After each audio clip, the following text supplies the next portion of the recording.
छठी कक्षा में पढ़ते समय मेरे तरह तरह के सहपाठी थे। एक हरबंस नाम का लड़का था जिसके सब काम अनूठे हुआ करते थे। उसे जब सवाल नहीं आता था तो स्याही की दवात उठाकर पी जाता। उसे किसी ने कह रखा था कि काली स्याही पीने से अक्ल तेज होती है। मास्टर जी गुस्सा होकर उस पर हाथ उठाते तो बेहद ऊंची आवाज़ में चिल्लाने लगता, मार डाला, मास्टर जी ने मार डाला। वह इतनी ज़ोर से चिल्लाता कि आसपास की जमातों के उस्ताद बाहर निकल आते कि क्या हुआ है। मास्टर जी ठिठक कर हाथ पीछे कर लेते। यदि वे उसे पीटने लगते तो हरबंस सीधा उनसे चिपट जाता और ऊंची ऊंची आवाज़ों में कहने लगता, अब की माफ़ कर दो जी, आप बादशाह हो जी, आप अकबर महान हो जी, आप सम्राट अशोक हो जी, आप माई बाप हो जी, मेरे दादा हो जी, परदादा हो जी। क्लास के लड़के हंसने लगते और मास्टर जी झेंप कर उसे पीटना छोड़ देते। ऐसा था वह हरबंस। हर आए दिन बाग में से मेंढक पकड़ लाता और कहता कि हाथ पर मेंढक की चर्बी लगा लें तो मास्टर जी के बैंत का कोई असर नहीं होता। हाथ को पता भी नहीं चलता कि बैंत पड़ा है।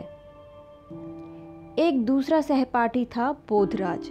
उससे हम सब डरते थे। जब वह चूंटी काटता तो लगता सांप ने डस लिया है।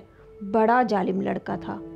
गली की नाली पर जब बर्रे आकर बैठते तो नंगे हाथ वह बर्रा पकड़कर उसका डंक निकाल लेता और फिर बर्रे की टांग में धागा बांधकर उसे पतंग की तरह उड़ाने की कोशिश करता। बाग में जाते तो फूल पर बैठी तितली को लपक कर पकड़ लेता और दूसरे ही क्षण उंगलियों के बीच मसल डालता। अगर मसलता नहीं तो फड़फड़ाती तितली में पिन खोसकर उसे अपनी कॉपी में टांग लेता। उसके बारे में कहा जाता था कि अगर बोधराज को बिच्छू काट ले तो स्वयं बिच्छू मर जाए। बोधराज का खून इतना कड़वा है कि उसे कुछ भी महसूस नहीं होता। सारा वक्त उसके हाथ में एक गुलेल रहती और उसका निशाना अचूक था। पक्षियों के घोंसलों पर तो उसकी विशेष कृपा रहती। पेड़ के नीचे खड़ा होकर ऐसा निशाना बांधता कि दूसरे ही क्षण पक्षियों की चौं चौं सुनाई देती और घोंसलों में से तिनके और तितलियां टूट टूट कर हवा में छितरने लगते। या वह झट से पेड़ पर चढ़ जाता और घोंसलों में से अंडे निकाल लाता। जब तक घोंसलों को तोड़ फोड़ न डाले उसे चैन नहीं मिलता था। उसे कभी ऐसा कोई खेल नहीं सूझता था जिसमें किसी को कष्ट न पहुंचाया गया हो। बोधराज की माँ तो उसे राक्षस कहा करती थी। बोधराज जेब में तरह तरह की चीज़ें रखे घूमता, कभी मैना का बच्चा, कभी तरह तरह के अंडे या कांटेदार झाऊ चूहा। उससे सभी छात्र डरते थे। किसी के साथ झगड़ा हो जाता तो बोधराज सीधा उसकी छाती में टक्कर मारता या उसके हाथ में काट खाता। स्कूल के बाद हम लोग तो अपने अपने घरों को चले जाते, मगर बोधराज ना जाने कहाँ घूमता रहता। कभी कभी वह हमें तरह तरह के किस्से सुनाता। एक दिन कहने लगा, हमारे घर में एक गोह रहती है। जानते हो गोह क्या होती है? नहीं तो क्या होती है गोह? गोह सांप जैसा जानवर होता है, बालिश्त भर लंबा, मगर उसके पैर होते हैं। 8 पंजे होते हैं, सांप के पैर नहीं होते। हम सिहर उठते। हमारे घर में सीढ़ियों के नीचे गोह रहती है, वह बोला। जिस चीज़ को वह अपने पंजों से पकड़ ले वह उसे कभी नहीं छोड़ती, कुछ भी हो जाए नहीं छोड़ती। हम फिर सिहर उठे। चोर अपने पास गोह को रखते हैं। वे दीवार फांदने के लिए गोह का इस्तेमाल करते हैं। वे गोह को एक टांग में रस्सी बांधकर बांध देते हैं। फिर जिस दीवार को फांदना हो रस्सी को झुलाकर दीवार के ऊपर की ओर फेंकते हैं। दीवार के साथ लगते ही गोह अपने पंजों से दीवार को पकड़ लेती है।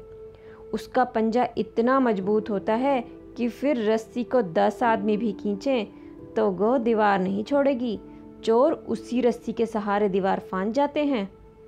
फिर दीवार को तुम्हारी गोह छोड़ती कैसे है? मैंने पूछा। ऊपर पहुंचकर चोर उसे थोड़ा सा दूध पिलाते हैं। दूध पीते ही गोह के पंजे ढीले हो जाते हैं।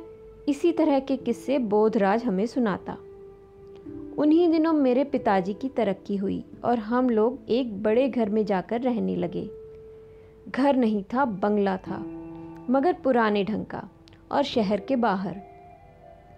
फर्श ईंटों के, छत ऊंची ऊंची और ढलवां, कमरे बड़े बड़े, लेकिन दीवार में लगता था जैसे गारा भरा हो। बाहर खुली जमीन थी और पेड़ पौधे थे। घर तो अच्छा था मगर बड़ा खाली खाली सा लगता था, और शहर से दूर होने के कारण मेरा दोस्त यार भी यहाँ कोई नहीं था। तभी वहाँ बोधराज आने लगा। शायद उसे मालूम हो गया था कि वहाँ शिकार अच्छा मिलेगा, क्योंकि उस घर में और घर के आंगन में अनेक पक्षियों के घोंसले थे।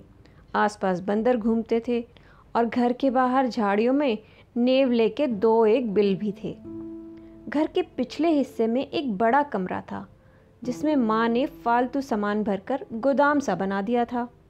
वहाँ पर कबूतरों का डेरा था। दिन भर गुटरगूं चलती रहती। वहीं पर टूटे रोशनदान के पास एक मैना का घोंसला था। कमरे के फर्श पर पंख, टूटे अंडे और घोंसलों के तिनके बिखरे रहते। बोधराज आता तो मैं उसके साथ घूमने निकल जाता। एक बार वह झाऊ चूहा लाया, जिसका काला थूथना और कटीले बाल देखते ही मैं डर गया था। माँ को मेरा बोधराज के साथ घूमना अच्छा नहीं लगता था, मगर वह जानती थी कि मैं घर में अकेला पड़ा पड़ा क्या करूँगा। माँ भी उसे राक्षस कहती थी और उसे बहुत समझाती थी कि गरीब जानवरों को तंग ना किया करे। एक दिन माँ मुझसे बोली, अगर तुम्हारे दोस्त को घोंसले तोड़ने में मज़ा आता है तो उससे कहो कि हमारे गोदाम में से घोंसले साफ कर दे। चिड़ियों ने कमरे को बहुत गंदा कर रखा है। मगर माँ, तुम तो कहती हो जो घोंसला तोड़ता है उसे पाप चढ़ता है। मैं ये थोड़ी कह रही हूँ कि पक्षियों को मारे। वह तो पक्षियों पर गुलेल चलाता है, उन्हें मारता है। घोंसला हटाना तो दूसरी बात है। चुनांचे जब बोधराज घर आया तो मैं घर का चक्कर लगाकर उसे पिछवाड़े की ओर गोदाम में ले गया। गोदाम में ताला लगा था। हम ताला खोलकर अंदर गए। शाम हो रही थी और गोदाम के अंदर झुटपुटा सा छाया था। कमरे में पहुंचे तो मुझे लगा कि हम किसी जानवर की मांद में पहुंच गए हों। बला की बू थी और फर्श पर बिखरे हुए पंख और पक्षियों की बीट। सच पूछो तो मैं डर गया था। मैंने सोचा, यहाँ भी बोधराज अपना घिनौना शिकार खेलेगा। वह घोंसलों को तोड़ तोड़ कर गिराएगा, पक्षियों के पर नोचेगा, उनके अंडे तोड़ेगा, ऐसी सभी बातें करेगा जिनसे मेरा दिल दहलता था। ना जाने माँ ने क्यों कह दिया कि इसे गोदाम में ले जाओ और इससे कहो कि गोदाम में से घोंसले साफ कर दे। मुझे तो इसके साथ खेलने को मना करती थी और अब कह दिया कि घोंसले तोड़ो। मैंने बोधराज की ओर देखा तो उसने गुलेल संभाल ली थी और बड़े चाव से छत के नीचे मैना के घोंसलों को देख रहा था। गोदाम की ढलवां छतें तिकोन सा बनाती थीं। 2 पल्ले ढलवां उतरते थे और नीचे एक लंबा शहतीर कमरे के आर पार डाला गया था। इसी शहतीर पर टूटे हुए रोशनदान के पास ही एक बड़ा सा घोंसला था, जिसमें से उभरे हुए तिनके, रुई के फाहे, लटकती थी गलियां हमें नजर आती थी। यह मैना का घोंसला था। कबूतर अलग से दूसरी ओर शहतीर पर गुटरगूं कर रहे थे और सारा वक्त शहतीर के ऊपर मटर गश्ती करने में गुजारते थे। घोंसले में मैना के बच्चे हैं, बोधराज ने कहा और अपनी गुलेल से निशाना साध लिया। तभी मुझे घोंसले में से छोटे छोटे बच्चों की पीली पीली नन्ही चोंचें झांकती नजर आईं। देखा, बोधराज कह रहा था, ये विलायती मैना है, इधर घोंसला नहीं बनाती। इनके माँ बाप जरूर अपने काफिले से बिछड़ गए होंगे और यहाँ आकर घोंसला बना लिया होगा। इनके माँ बाप कहाँ हैं? मैंने बोधराज से पूछा। चुग्गा लेने गए हैं, अभी आते होंगे। ये कहते हुए बोधराज ने अपनी गुलेल उठाई। मैं उसे रोकना चाहता था कि घोंसले पर गुलेल नहीं चलाए, पर तभी बोधराज की गुलेल से फर्र की आवाज़ निकली और इसके बाद जोर से टन की आवाज़ आई। गुलेल का कंकड़ घोंसले से ना लगकर सीधा छत पर जा लगा, जहाँ टीन की चादरें लगी थीं। दोनों चोंचें घोंसले के बीच कहीं गायब हो गई थी और फिर सख्ता सा आ गया था। लग रहा था मानो मैना के बच्चे सहम कर चुप हो गए हों। तभी बोधराज ने गुलेल से एक और वार किया। अब की कंकड़ शहतीर से लगा। बोधराज अपने अचूक निशाने पर बड़ा अकड़ता था। 2 निशाने चूक जाने पर वह बौखला उठा। अब की बार वह थोड़ी देर तक चुपचाप खड़ा रहा। जिस वक्त मैना के बच्चों ने अपनी चोंच फिर से उठाई और घोंसले के बाहर झांक कर देखने लगे, उसी समय बोधराज ने तीसरा वार किया। अब की कंकड़ घोंसले के किनारे पर लगा। 3-4 तिनके और रुई के गोले उड़े और छितरा छितरा कर फर्श की ओर उड़ने लगे, लेकिन घोंसला गिरा नहीं। बोधराज ने फिर से गुलेल तान ली थी। तभी कमरे में एक भयानक सा साया डोल गया। हमने नजर उठाकर देखा, रोशनदान से आने वाली रोशनी सहसा ढक गई थी। रोशनदान के सींखचे पर एक बड़ी सी चील पर फैलाए बैठी थी। हम दोनों ठिठक कर उसकी ओर देखने लगे। रोशनदान में बैठी चील भयानक सी लग रही थी। यह चील का घोंसला होगा, चील अपने घोंसले में लौटी है, मैंने जोर से कहा। नहीं, चील का घोंसला यहाँ कैसे हो सकता है? चील अपना घोंसला पेड़ों पर बनाती है, यह मैना का घोंसला है। उसी वक्त घोंसले में से चौं चौं की ऊंची आवाज़ें आने लगी। घोंसले में बैठे मैना के बच्चे फड़फड़ाने और चिल्लाने लगे। हम दोनों निचेष्ट से खड़े हो गए, यह देखने के लिए कि चील अब क्या करेगी। हम दोनों टकटकी बांधे चील की ओर देखे जा रहे थे। चील रोशनदान में से अंदर आ गई थी और उसने अपने पर समेट लिए थे और रोशनदान पर से उतरकर गोदाम के आर पार लगे शहतीर पर उतर आई थी। वह अपना छोटा सा सर हिलाती, कभी दाएं कभी बाएं देखने लगती। मैं चुप था, बोधराज भी चुप था। न जाने वह क्या सोच रहा था। घोंसले में से बराबर चौंचों की आवाजें आ रही थी, बल्कि पहले से कई ज्यादा बढ़ गई थी। मैना के बच्चे बुरी तरह डर गए थे। यह यहाँ रोज आती होगी, बोधराज बोला। अब मेरी समझ में आया कि क्यों फर्श पर जगह जगह पंख और मांस के लोथड़े बिखरे पड़े रहते हैं। जरूर आए दिन चील घोंसले पर झपट्टा मारती होगी, मांस के टुकड़े और खून इसी की चोंच से गिरते होंगे। बोधराज अभी भी टकटकी बांधे चील की ओर देख रहा था। अब चील धीरे धीरे शहतीर पर चलती हुई घोंसले की ओर बढ़ने लगी थी और घोंसले में बैठे मैना के बच्चे पर फड़फड़ाने और चीखने लगे थे। जब से चील रोशनदान पर आकर बैठी थी, मैना के बच्चे चीखे जा रहे थे। बोधराज अब भी मूर्तिवत खड़ा चील की ओर ताके जा रहा था। मैं घबरा उठा। मैं मन में बार बार कहता, क्या फ़र्क पड़ता है अगर चील मैना के बच्चों को मार डालती है या बोधराज अपनी गुलेल से उन्हें मार डालता है। अगर चील नहीं आती तो इस वक्त तक बोधराज ने मैना का घोंसला नोच भी डाला होता। तभी बोधराज ने गुलेल उठाई और सीधा निशाना चील पर बांध दिया। चील को मत छेड़ो, वह तुम पर झपटेगी, मैंने बोधराज से कहा, मगर बोधराज ने नहीं सुना और गुलेल चला दी। चील को निशाना नहीं लगा। कंकड़ छत से टकराकर नीचे गिर पड़ा और चील ने अपने बड़े बड़े पंख फैलाए और नीचे सिर किए घूरने लगी। चलो यहाँ से निकल चलें, मैंने डर कर कहा। नहीं, हम चले गए तो चील बच्चों को खा जाएगी। उसके मुंह से ये वाक्य मुझे बड़ा अटपटा लगा। अभी कुछ देर पहले तो खुद घोंसला तोड़ने के लिए गुलेल उठा लाया था।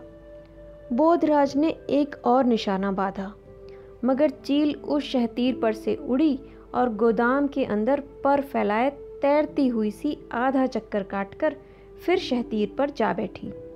घोंसले में बैठे बच्चे लगातार चौं चौं किए जा रहे थे। बोधराज ने झट से गुलेल मुझे थमा दी और जेब में से 5-7 कंकड़ निकालकर मेरी हथेली पे रख दिए।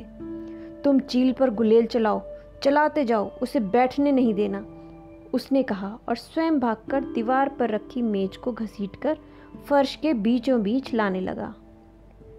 मैं गुलेल चलाना नहीं जानता था। 1-2 बार मैंने कंकड़ रखकर गुलेल चलाई, लेकिन इसी बीच चील गोदाम के दूसरे शहतीर पर जा बैठी थी। बोधराज मेज को घसीटता हुआ ऐन मैना के घोंसलों के नीचे ले आया। फिर उसने मेज पर एक टूटी हुई कुर्सी चढ़ा दी और फिर उछलकर मेज पर चढ़ गया और वहाँ से कुर्सी पर जा खड़ा हुआ। फिर बोधराज ने दोनों हाथ ऊपर को उठाए। जैसे तैसे अपना संतुलन बनाते हुए उसने धीरे से दोनों हाथों से घोंसले को शहतीर पर से उठा लिया और धीरे धीरे कुर्सी पर से उतरकर मेज पर आ गया और घोंसले को थामे थामे छलांग लगा दी। चलो बाहर निकल चलो, उसने कहा और दरवाजे की ओर लपका। गोदाम में से निकलकर हम गराज में आ गए। गराज में एक बड़ा दरवाज़ा था और दरवाजे में छोटा सा एक झरोखा। यहाँ भी गराज के आर पार लकड़ी का एक शहतीर लगा था। यहाँ पर चील नहीं पहुँच सकती, बोधराज ने कहा और इधर उधर देखकर बक्से के ऊपर चढ़ घोंसले को एक टूटे हुए शहतीर के ऊपर रख दिया। थोड़ी देर में घोंसले में बैठे मैना के बच्चे चुप हो गए। बोधराज बक्से पर चढ़ मैना के घोंसले में झांकने लगा। मैंने सोचा अभी हाथ बढ़ाकर दोनों बच्चों को एक साथ उठा लेगा, जैसा अक्सर वे किया करता था, फिर भले ही उन्हें जेब में डालकर घूमता फिरे। मगर उसने ऐसा कुछ नहीं किया। कुछ देर तक घोंसले के अंदर झांकता रहा और फिर बोला, थोड़ा पानी लाओ, इन्हें प्यास लगी है, इनकी चोंच में बूंद बूंद पानी डालेंगे। मैं बाहर गया, एक कटोरी में थोड़ा सा पानी ले आया। दोनों नन्हे नन्हे बच्चे चोंच ऊपर उठाए हाँफ रहे थे। बोधराज ने उनकी चोंच में बूंद बूंद पानी डाला और बच्चों को छूने से मुझे मना कर दिया, न स्वयं उन्हें छुआ। इन बच्चों के माँ बाप यहाँ कैसे पहुँचेंगे? मैंने पूछा। वे झरोखे से आ जाएंगे, वे अपने आप इन्हें ढूंढ निकालेंगे। हम देर तक गराज में बैठे रहे। बोधराज देर तक मंसूबे बनाता रहा कि वह कैसे रोशनदान को बंद कर देगा ताकि चील कभी गोदाम के अंदर ना आ सके। उस शाम वह चील की ही बातें करता रहा। दूसरे दिन जब बोधराज मेरे घर आया तो न उसके हाथ में गुलेल थी, न जेब में कंकड़, बल्कि जेब में बहुत सारा चुग्गा भर कर लाया था। और हम दोनों देर तक मैना के बच्चों को चुग्गा डालते रहे और उनके करतब देखते रहे थे। आज कहानियों का सफ़रनामा में बस इतना ही। फिर मिलेंगे एक नए सफ़र में एक नई कहानी के साथ। नमस्कार।